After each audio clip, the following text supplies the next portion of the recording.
Hi hello నమస్తే. నా పేరు సంధ్య. అందరు ఎలా ఉన్నారు? బాగున్నారా? అందరూ బాగుండాలని మనస్ఫూర్తిగా భగవంతుణ్ణి కోరుకుంటున్నాను.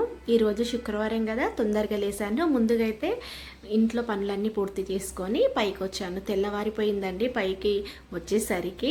ఇంకా చిక్కుడుగాయలు ఉన్నాయి ఈ రోజుకైతే కర్రీ వండుకోవడానికి. ఫ్రెష్ ఉన్నాయి చిక్కుడుగాయలు. ఈ చెట్టు ఇప్పుడు పెట్టింది కాదు, ఎండాకాలంలో దానంతటా అది మొలిసిన చెట్టు. ఎండాకాలం మొత్తం పూతొచ్చేది, రాలిపోయేది. ఇప్పుడు ఇంకా వర్షాలు పడుతున్నాయి కదా, కాయలు అయితే వస్తున్నాయి మంచిగా. కొన్ని కాయలు వచ్చినా పర్వాలేదు, మనం మంచిగా మందు లేని పంట కదా, తొందరగా ఉడుకుతుంది. నీళ్ళు వేసి ఉడకపెట్టకుండా ఆయిల్లోనే ఫ్రై చేసుకుంటే చిక్కుడుకాయ కూర చాలా టేస్ట్ ఉంటుంది. చూస్తున్నారు కదా ఎన్ని గుత్తులు గుత్తులు ఉన్నాయి. ఈ చిక్కుడుకాయలో కాయలు బాగున్నాయి కానీ గింజలు తక్కువ ఉన్నాయి. ఇంత ముందుకు ఉన్న చిక్కుడు చెట్టు అయితే సైజు చిన్నది, కాయ సైజు, చిక్కుడు గింజలు అయితే చాలా ఉండేది. కానీ ఏదైతేనేమి కానీ మనకు కొనుక్కొచ్చుకోకుండా ఈ విధంగా రోజుకు ఒక కూరగాయలు అయితే వస్తున్నాయి కదా. ఇప్పుడైతే తెంపేసుకొని పక్కకు పెట్టుకున్నాను. ఇప్పుడు మనకు కర్రీలోకి పచ్చిమిరపకాయలు కావాలి కదా, పచ్చిమిరపకాయలు తెంపుకుంటున్నాను. ఇవైతే నేను ఇంత ముందుకు పెట్టిన చెట్లు పచ్చిమిరపకాయలు ఎన్ని కాయలు వస్తున్నాయండి. మనము చెట్టులు పెట్టడం కాదండి, విత్తనం అనేది మంచిగా ఉన్నది అనుకోండి, 1-2 చెట్లైనా బాగా కాయలు అయితే కాస్తాయి. అప్పుడప్పుడు ఒకసారి నేను సొరకాయలు పెట్టినా కూడా ఫెయిల్ అయిపోతూ ఉంటా. 1-2 కాయలు వస్తే చెట్టు అనేది చచ్చిపోతూ ఉంటుంది. ఇప్పుడు ఇంతకుముందుకు పెట్టిన చెట్టు బాగుండేది, పిందెలు వచ్చినాయి, ఎండిపోయినాయి. ఇంకా చిక్కుడుకాయలు అయితే తెప్పుకొచ్చుకున్నాను. ఈరోజు ఇంకా చిక్కుడుకాయ కూర టమాటాలు వేసి వండుతున్నాను. పచ్చి పులుసు చేస్తున్నాను మా తెలంగాణ స్టైల్లో.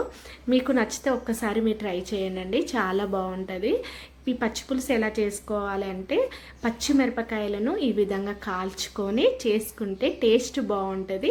ఒక గిన్నెలో చింతపండు నానబెట్టి పెట్టుకున్నాను. ఇంకో గిన్నెలో ఈ విధంగా చింతపండు రసం తీసుకొని పక్కకు పెట్టుకోవాలి. పచ్చిమిరపకాయలు కాలినాయి కదా, కొంచెం ఉప్పు వేసుకొని ఈ విధంగా పిసికి వేసుకోవాలి. ఈ విధంగా చేసుకుంటే పచ్చి పులుసు అనేది టేస్ట్ వస్తుంది. అప్పుడప్పుడు తాలింపు పెట్టుకోకుండా కూడా టేస్ట్ బాగుంటుంది. మా తాతమ్మ అయితే పచ్చి పులుసు తాలింపు లేకుండానే అన్నం తినేది, చాలా బాగుండేది తను తింటుంటే. అప్పుడప్పుడు తను ఏం చేసేదంటే అన్నంలో ఉట్టి నీళ్ళు పోసుకొని ఉల్లిపాయ పక్కకు పెట్టేసుకొని కొంచెం ఒక ముద్ద అన్నము, ఒక ముక్క ఉల్లిపాయ ఇలా తింటూ ఉండేది. అప్పుడప్పుడు నాకు ఇలా పనులు చేసుకునేటప్పుడు మా నానమ్మ, మా తాతమ్మ, మా అమ్మమ్మ వీళ్ళందరూ గుర్తొస్తూ ఉంటారు. అప్పటి రోజులు అవి చాలా బెటర్ రోజులని చెప్పుకోవాల్సిన రోజులేనండి. ఇప్పుడు ఏదైనా ఇంకా మందు ఫుడ్డే అన్నమాట. ఇంకా చారులో అయితే ఈ విధంగా ఉప్పు వేసుకొని పచ్చిమిరపకాయలు అయితే పిసికేసుకున్న తర్వాత పిప్పి ఉంటుంది కదా, పిప్పి అయితే పడేసాను. అందులో చారులో కొంచెం పసుపు, ధనియా పౌడరు, జీలకర్ర పౌడర్ వేసుకొని ఉల్లిపాయలు కొంచెం ఎక్కువ వేసుకుందాము. ఎక్కువ వేసుకుంటే టేస్ట్ బాగుంటుంది. తినేటప్పుడు పుల్లగా కారంగా ఉల్లిపాయలు పట్టుకింట తగులుతుంటే టేస్ట్ బాగుంటుంది పచ్చి పులుసులో. ఈ విధంగా వేసుకున్న తర్వాత పచ్చి కొత్తిమీర తాలింపులో వేయకుండా చారులోనే వేసుకుంటే ఇంకా తాలింపు లేకుండా కూడా ఈ విధంగా కూడా చారు అనేది అప్పటి రోజులలో మా తాతమ్మ వాళ్ళు తినేవాళ్ళు. ఇప్పుడంటే ఇంకా తాలింపు అప్పుడు కూడా పెట్టేవాళ్ళు, అట్లా వాళ్ళు తినేవాళ్ళు అప్పుడప్పుడు ఒక్కొక్కసారి. ఇప్పుడు మనం తాలింపు పెట్టుకుందాము. ఒక గిన్నెలో ఆయిల్ వేసుకొని ఆవాలు, జీలకర్ర, ఎండుమిరపకాయలు, కొంచెం కరివేపాకు వేసుకొని తర్వాత ఇంగువ వేసుకుందాము. చారులో చాలా బాగుంటుందండి. ఇంగువ వేసుకొని ఒక్కసారి ఈ విధంగా మా తెలంగాణ స్టైల్లో పచ్చి పులుసు ఒక్కసారి చేసి తినండి, మీకు తప్పనిసరిగా నచ్చుతుంది అనుకుంటున్నాను. నచ్చితే మరి నేను చేసింది పచ్చి పులుసు ఒక లైక్ కొట్టడం మర్చిపోవద్దండి. ఒక లైక్ కొట్టారనుకోండి నాకు చాలా సపోర్టివ్గా ఉంటుంది. ఆ వీడియో అనేది మోటివేట్ అనేది అవుతూ ఉంటుంది కదా. ఫస్ట్ టైం నా వీడియో ఎవరైనా చూసి ఉంటే సబ్స్క్రైబ్ చేసుకోవడం మర్చిపోవద్దు, ఓకేనా. ఇప్పుడైతే ఇంకా తాలింపు అయితే రెడీ అవుతుంది. ఈ తాలింపు మనం వేసినప్పుడు ఏ తాలింపు అయినా సరేనండి, పప్పులోకైనా, సాంబార్లోకైనా, ఇలా చారులోకైనా మన ఇల్లే కాకుండా 4 ఇల్లులకు వాసన అనేది వెళ్ళిపోతూ ఉంటుంది, తాలింపు వాసన. ఆ తాలింపు వాసన అంత పవర్ఫుల్గా ఉంటుంది కదా. అందులో కొంచెం పసుపు వేసుకొని ఇంకా ఇంగు వేసుకొని అయితే ఈ తాలింపు రెడీ అయిపోయింది. చారులో వేసుకొని చారు ఇంకా పక్కకు పెట్టేసుకుంటాను. ఇప్పుడు మనకు చిక్కుడుకాయలు ఉన్నాయి కదా, ఆ చిక్కుడుకాయలు కట్ చేసుకొని ఒక 4 టమాటాలు వేసుకొని కర్రీ అయితే చేస్తాను. ఇలా వర్షాలు పడేటప్పుడు ఇలా కొంచెము సాంబారు, తర్వాత పప్పుచారు, పులుసు కూరలు, కర్రీ కూరలు తింటే కొంచెం బాగా అనిపిస్తుంది. ఫ్రైల కన్నా ఇలా తింటే కొంచెం నోరు టేస్ట్ అనిపిస్తూ ఉంటుంది కదా.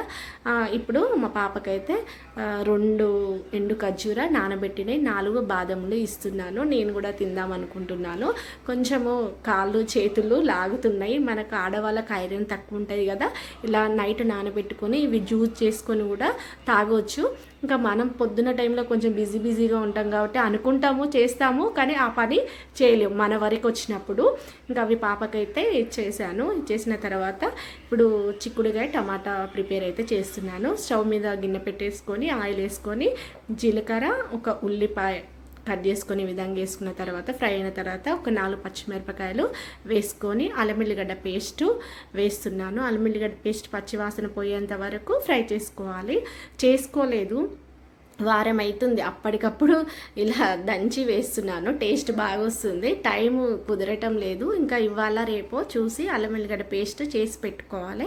కొంచెము కస్తూరి మేతి వేసి చూడండి. చిక్కుడుగాయ టమాటా కర్రీలో చాలా బాగుంటుంది టేస్ట్. మనం ఒక్కసారి తెచ్చి పెట్టుకున్నాం అనుకోండి, మనకు కస్తూరి మేతి అనేది ఖరాబ్ కాదు, 6 నెలల వరకైనా నిల్వ ఉంటుంది. ఇది వేసుకున్న తర్వాత కొంచెం కొత్తిమీర వేసుకొని మనం కట్ చేసుకొని పెట్టుకున్న చిక్కుడుగాయలు వేసుకొని ఒక్క 10 నిమిషాలు సిమ్లో పెట్టుకొని ఫ్రై చేసుకుందాము. చూసారు కదా, ఆయిల్ ఫ్రై చేసుకుంటే టేస్ట్ బాగుంటుంది. మనం నీళ్ళు పోసి ఉడకబెట్టుకోవడం అవసరం లేదు. అందులో మన సేంద్రియ పద్ధతిలో పండించిన చిక్కుడుగాయలు కాబట్టి ఇంకా ఆయిల్లోనే ఫ్రై చేసుకున్న తర్వాత ఇప్పుడు 4 టమాటాలు కట్ వేసుకొని కొంచెము పసుపు, ఉప్పు వేసుకొని ఒక 5 నిమిషాలు మూత పెట్టేసుకుందాము. ఉప్పు వేసుకుంటే తొందరగా టమాటాలు మగ్గుతాయి, కర్రీ కూడా తొందరగా అవుతుంది అండి. ఇక్కడ చూస్తున్నారు కదా, మనం వాటర్ అనేది వేయం కాబట్టి ఉప్పు వేసుకుంటే వాటర్ కంటెంట్ అనేది కొంచెం వస్తుంది. ఇప్పుడైతే అయ్యింది కదా, ఇందులో మనకు రుచికి తగ్గట్టుగా సాల్ట్ అయితే ముందు వేసుకున్నాం కాబట్టి ఇప్పుడు కారం వేసుకొని 2 స్పూన్లు ధనియా పౌడర్ వేసుకొని మూత పెట్టేసుకొని 2 నిమిషాల తర్వాత మూత తీసి చూద్దాము. ఆయిల్ అనేది పైకి తేలింది కదా. ఇప్పుడు కర్రీ అయితే రెడీ అయింది. కొంచెం పైనుండి కొత్తిమీర వేసుకొని స్టవ్ ఆఫ్ చేసుకున్నాం అనుకోండి, ఇంకా వేడిగా చిక్కుడుగాయ టమాటా కర్రీ అయితే రెడీ అయిందండి. మీరు కూడా చిన్నగా కూరగాయలు, ఆకుకూరలు పండించండి. ఈ విధంగా ఒక్క 4 వెళ్ళినా సరే ఆ 4 కూరలతోటి మనము ఈ విధంగా ఫ్యామిలీ అనేది తినొచ్చు కదా. చూస్తున్నారు కదండి, కర్రీ అయితే రెడీ అయింది. స్టవ్ ఆఫ్ చేసుకొని పక్కకు పెట్టుకున్న తర్వాత ఇంకా పాప కాలేజీకి వెళ్ళిపోయింది. నేను ఫ్రెష్ అప్ అయ్యి ఇంకా పూజ చేసుకుందామని రెడీ అయితే అయ్యాను. ఇక్కడ కొబ్బరికాయ పీచు తీస్తున్నాను. పీచు సగం ఉంటుంది, సగం తీస్తున్నారు. ఇంకా కొబ్బరికాయ కొట్టేటప్పుడు ఆ పీచు అంటే మధ్యలోకి వచ్చేస్తుంది, కొబ్బరికాయ పగలటం లేదని పీచు అయితే ఈ విధంగా తీసుకున్న తర్వాత ఆ ఫోటోలు అయితే ఈ విధంగా అలంకరణ చేసుకున్నా. ఇవాళ శుక్రవారం కదా, అమ్మవారికి అష్టోత్తరంతో అయితే పూజ చేసుకున్నాను. నైవేద్యం ఏమి చేయలేదు. అప్పటికే ఇంకా 7:45 అవుతుందండి. ఇంకా నేను ఎండు ఖర్జూర పెట్టేసుకొని కొబ్బరికాయ కొట్టేసుకొని ఈరోజైతే పూజ ఈ విధంగా చేసుకున్నాను. అమ్మవారికి మల్లెపూలు ఉండే, ఇంకా మల్లెపూలు దండ వేసుకొని ఈ విధంగా పూజ చేసుకున్నాను. చాలా ప్రశాంతంగా అనిపిస్తుందండి రోజు ఈ విధంగా పూజ చేసుకుంటే. పంచహారతితోటైతే ఈరోజు అమ్మవారికి ఈ విధంగా హారతి అయితే ఇస్తున్నాను. ఈరోజు మల్లెపూలు ఒకటే మూర దొరికింది. ఆంటీ నాకు రోజు ఇచ్చే ఆంటీ ఒకటే మూర ఇచ్చింది. ఇచ్చిన తర్వాత ఇంకా అమ్మవారికి వేసాను. ఈరోజు పుల్ల పూలు అయితే ఇచ్చింది, నిన్న ఇచ్చింది మాల ఇచ్చింది ఒకటే. ఇంకా ఇవాళైతే పుల్ల పూలు ఇచ్చింది, అవి అల్లాలే. ఇంకా అమ్మవారికి అయితే పంచహారతి ఇచ్చి నేను తీసుకుంటున్నాను. మీరు కూడా తీసుకోండి. ఆ తర్వాత హారతి ఇస్తున్నాను అమ్మవారికి. అందరూ బాగుండాలి, అందులో నేను ఉండాలండి. అందరూ బాగుంటేనే కదా అందులో మనం ఉండేది. చూస్తున్నారు కదండి, ఈరోజైతే ఇంకా వంట పని, ఇంటి పని, పూజ పని అయితే 8 కల్లా నా పనులు అనేవి అన్నీ కంప్లీట్ అయిపోతాయండి. 5 గంటలకు లేస్తే వంట చేసుకుంటాను, పూజ చేసుకుంటాను, ఇంకా ఇంట్లో పనులన్నీ చేసుకొని అయితే 8 కల్లా పని అయిపోయిన తర్వాత ఇంకా బట్టలు అయితే వాషింగ్ మిషన్లో వేస్తున్నాను. ఈరోజైతే వర్షం ఏం లేదు, కొంచెం ఎండ కొడుతుంది కదా. పాత బెడ్షీట్లు అయితే ఉన్నాయి తీసినాయి. ఆ బెడ్షీట్లు వేసుకుంటే మళ్ళీ ఎల్లుండి ఆదివారము కదా, ఇంకా రోజు బోనాలు కాబట్టి ఇంకా మనం ముందే 2 రోజుల ముందే అన్నీ చేసి పెట్టుకోవాలి కదా. చూస్తున్నారు కదండి, అమ్మవారు అయితే తల్లి, బంగారు తల్లి ఎలా కలకలలాడుతుంది. అందరూ బాగుండాలని దీవించు తల్లి. వీడియో నచ్చితే మాత్రం లైక్ కొట్టడం